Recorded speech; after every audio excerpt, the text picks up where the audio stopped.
How are you today? I hope that everyone is fine. And good morning. Wish you very happy new year 2022 all of you.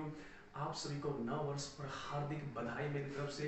और आप सभी की जो best wishes हैं, जो भी ड्रीम प्रोजेक्ट प्लान है, उन सब पर आपको ढेर सारी बड़ी सफलता मिले गाइज। और अपने जीवन में हर वो पॉजिटिव इंसिडेंट जो हमारे सराउंडिंग होता रहता है, उसको ऑब्जर्व कर उससे हम सीख लें गाइज। तो गाइज कुछ इंस्पिरेशनल स्टोरी से स्टार्टिंग करते हैं हम, जिससे कि हम सब जो एनर्जाइज फील करें, एक एनर्जी बूस्ट हो, कॉन्फिडेंस बढ़े। और गाइज ये जो स्टोरीज हैं, ये किसी अननोन व्यक्ति की लाइफ से रिलेट नहीं है, एक बहुत ही फेमस लेजेंड व्यक्ति की लाइफ से रिलेट है, जो हम सब के जीवन में एक इंस्पिरेशन है या एक प्रेरणा स्रोत बने हुए हैं गाइज। यानी हमारे ही जीवन में नहीं, जो लेजेंड हुए हैं उनके लिए भी वो इंस्पिरेशन ही रहे हैं। जैसे कि डॉक्टर एपीजे अब्दुल कलाम, सुभाष चंद्र बोस और लाल बहादुर शास्त्री, ऐसे महान व्यक्तित्व की जिंदगी में उनका बहुत बड़ा योगदान है। उन्होंने भी उसकी लाइफ से बहुत कुछ सीखा है। तो गाइज उसी जीवन से जुड़ी हुई कुछ दो तीन छोटे छोटे इंसिडेंट मैं आपके साथ शेयर करना चाहता हूँ। आशा करता हूँ कि वीडियो आपको बहुत अच्छी लगेगी। तो गाइज देर मेरे चैनल पर नए हैं तो प्लीज सबसे पहले चैनल को सब्सक्राइब कर लीजिएगा। सब्सक्राइब के साथ जो बेल आइकन उसको प्रेस कर दीजिएगा, ताकि हर रोज आने वाली नोटिफिकेशन बिल्कुल सही टाइम पर मिल जाए। तो गाइज अभी स्टार्ट करने जा रहे हैं, तो ध्यान से इसको फोकस कीजिएगा, वॉच कीजिएगा। बहुत ही इंपॉर्टेंट और एक इंस्पिरेशन रहेगी आप सभी के लिए, क्योंकि स्वामी विवेकानंद जी हम सब के लिए प्रेरणा स्रोत ही रहे हैं। और हम कहीं ना कहीं इनकी लाइफ से रिलेट चीजें जो हमसे सीखते रहते हैं। देखिए, चीजें तो हमारे सराउंडिंग में भी बहुत सारी जो पॉजिटिव इंसिडेंट होते रहते हैं, अगर हम उनको डीपली ऑब्जर्व करते हैं तो हम उनसे बहुत कुछ सीख सकते हैं, बशर्ते हमको डीपली ऑब्जर्व करना होता है। पहली स्टोरी की शुरुआत करते हैं गाइस। एक बार स्वामी विवेकानंद एक नदी के किनारे पर खड़े हुए थे, और नदी के किनारे पर खड़े होकर वो इंतजार कर रहे थे नौका का, ताकि वो नदी को पार कर सके। तभी वहां पर एक संत आते हैं, एक साधु आते हैं, जिसको हम सेंट बोलते हैं, असेप्टिक पर्सन होते हैं। तो वो साधु उनके पास गए और उन्होंने कहा कि क्या आप ही स्वामी विवेकानंद जी हैं? तो स्वामी विवेकानंद जी ने मुस्कुराते हुए कहा कि हाँ, मैं ही स्वामी विवेकानंद हूँ जी, कहिए क्या काम है। तो अब साधु बड़े परेशान हैं, तो उन्होंने कहा कि आप यहाँ नदी किनारे क्या कर रहे हो? तो स्वामी विवेकानंद जी ने क्या कहा कि देखिए, नदी के किनारे मैं इसलिए खड़ा हूँ ताकि मैं नदी को पार कर सकूं, और मैं नौका का इंतजार कर रहा हूँ, ताकि नौका के जरिए नदी को पार करके वहां जा सकूं। तो साधु बड़े हैरान हुए। उन्होंने कहा कि आप इतने महान हैं, इतने बड़े व्यक्ति हैं, इतने ज्यादा पॉपुलर हैं, आपको नदी पार करने के लिए इंतजार करने की क्या जरूरत है? तो साधु ने कहा कि देखिए, मैं आपको नदी पार करके दिखाता हूँ। तो स्वामी विवेकानंद चुपचाप वहां खड़े रहे और ऑब्जर्व करते रहे उस व्यक्ति की जो इम्पेशेंस की जो फीलिंग थी, जो एक दिखाना चाहता था कि मैं कितना पावरफुल हूँ। तो बिल्कुल शांत भाव से ऑब्जर्व करते रहे। और हमें भी गाइस अपनी लाइफ में ऐसा ही करना चाहिए। बहुत सारी एक्टिविटीज हमारे सराउंडिंग ऐसी होती हैं जिसमें प्रूव करने की होड़ लगी होती है कि I am the best, I am the best, okay. लेकिन एक वाइज पर्सन की क्वालिटी यही होती है कि वो प्रूव कभी नहीं करता है, वो सिर्फ एक स्टिल वे में उस चीज को ऑब्जर्व करता है, लेकिन साइलेंटली ऑब्जर्व करता है, और जहां बोलने की जरूरत होती है वहीं पर अपनी बातें रखता है। तो अब वो जो सेंट आए थे, उन्होंने पानी के ऊपर से वो चलकर भी और वापस चलकर वहां से आते हैं और उस नदी को पार कर लिया। उन्होंने कहा कि देखिए, टाइम को बचाना है तो ऐसे आप इस तरह से नदी को पार कर सकते हो।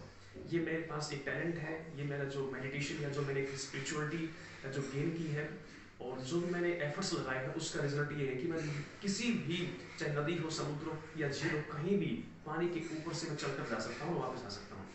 तो स्वामी विवेकानंद जी ये बात सुनकर मुस्कुराए, उनको ध्यान से हो चुके और मुस्कुराए। और उसी समय उनकी नौका आ जाती है। तो स्वामी विवेकानंद जी ने उस संत से कहा कि आप मेरे साथ चलिए। तो नौका में दोनों एक साथ नदी को पार करते हैं, और एक साथ नदी को पार कर जैसे वो किनारे पर पहुंचे, तो स्वामी विवेकानंद जी ने 1 रुपया यानी कि 50 पैसे अपने और 50 पैसे उस साधु के, उस नौका चालक को दिए।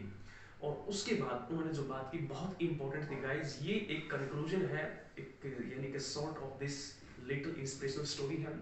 तो स्वामी विवेकानंद जी ने कहा कि देखिए, जिस काम को 50 पैसे में किया जा सकता है, उस काम के लिए ऑफ कोर्स ऐसा टैलेंट डेवलप करने के लिए या फिर ऐसी एक स्पिरिचुअल पावर डेवलप करने के लिए आपको टाइम लगा होगा।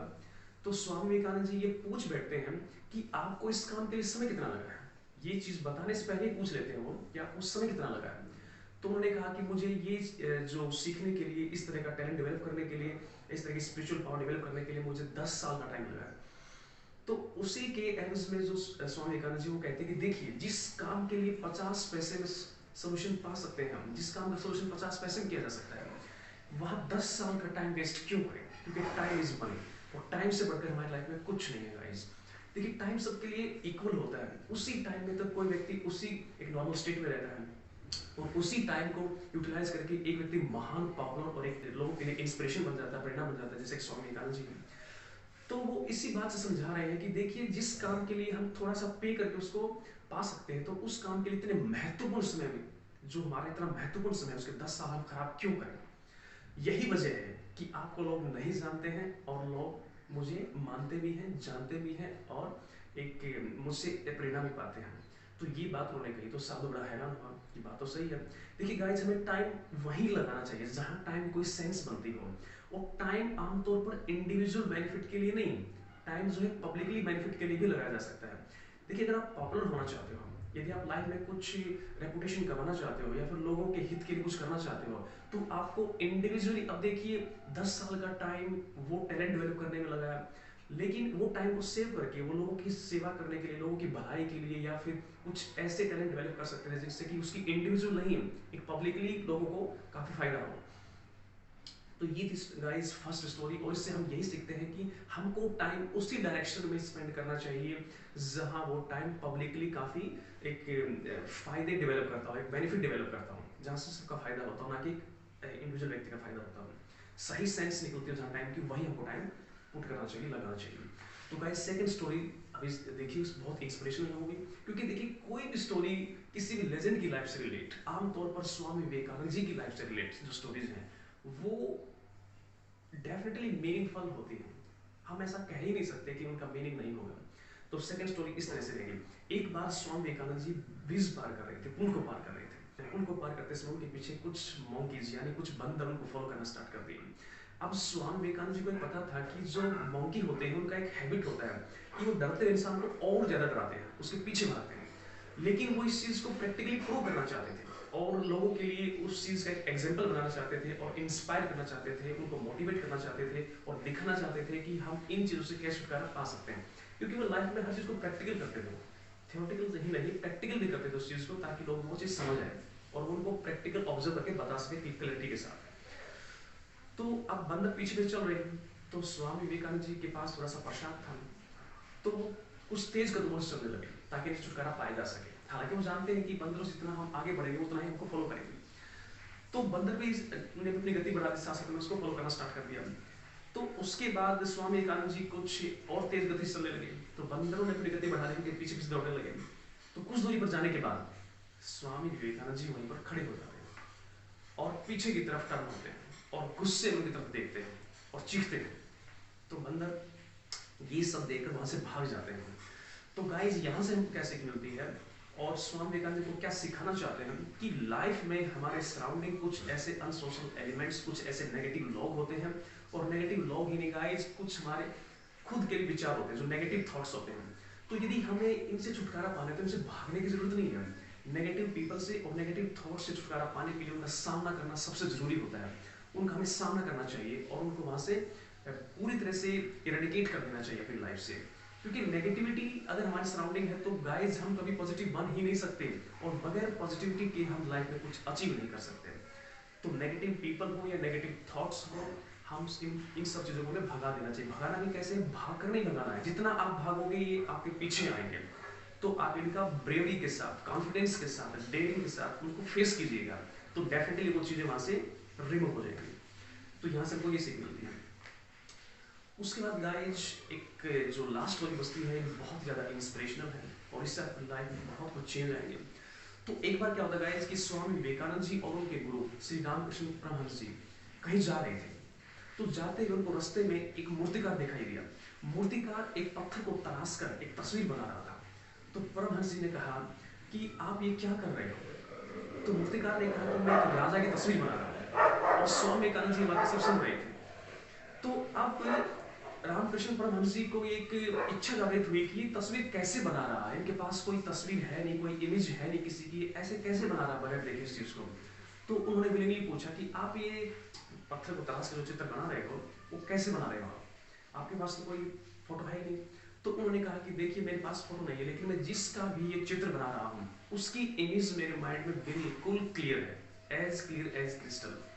तो ये चीजें जो स्वामी विवेकानंद सुन रहे थे, अब वो समझ गए कि यदि लाइफ में आगे बढ़ना है, यदि लाइफ में अपने गोल को, ऑब्जेक्ट को अचीव करना है, तो बाहर वाली चीजें जो होती है, रिसोर्सेज इतने जरूरी नहीं है। हमारे माइंड में वो चीज सेट होनी चाहिए, यानी कि हमारे माइंड में उस चीज के जो वेज हैं, उसको अचीव करने के जितने भी तरीके होते हैं, जो मेथड होते हैं, वो बिल्कुल क्लियर होने चाहिए। यानी कि ऐसे क्लियर होने चाहिए कि गोल हमारे सामने ही है, और फिर आप उस रास्ते पर एफर्ट्स लगाइए, तो डेफिनेटली आप अपने गोल को अचीव कर सकते हो।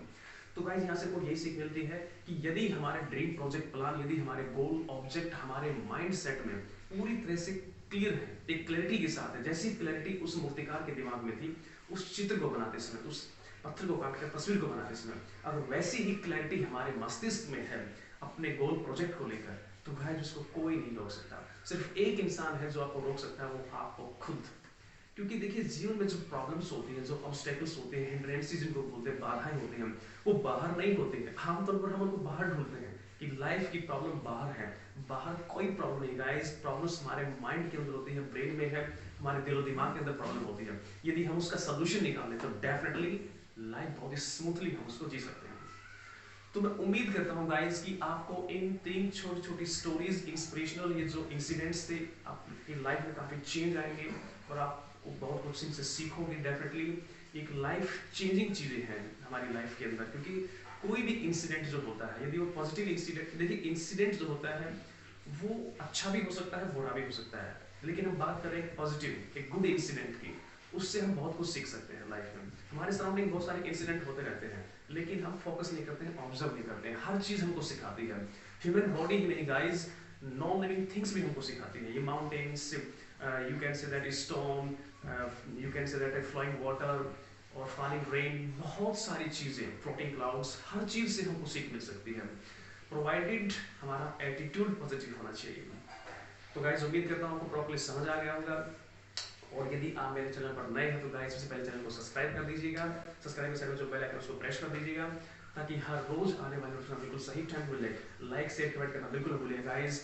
Thank you very much and wish you very happy new year once again guys.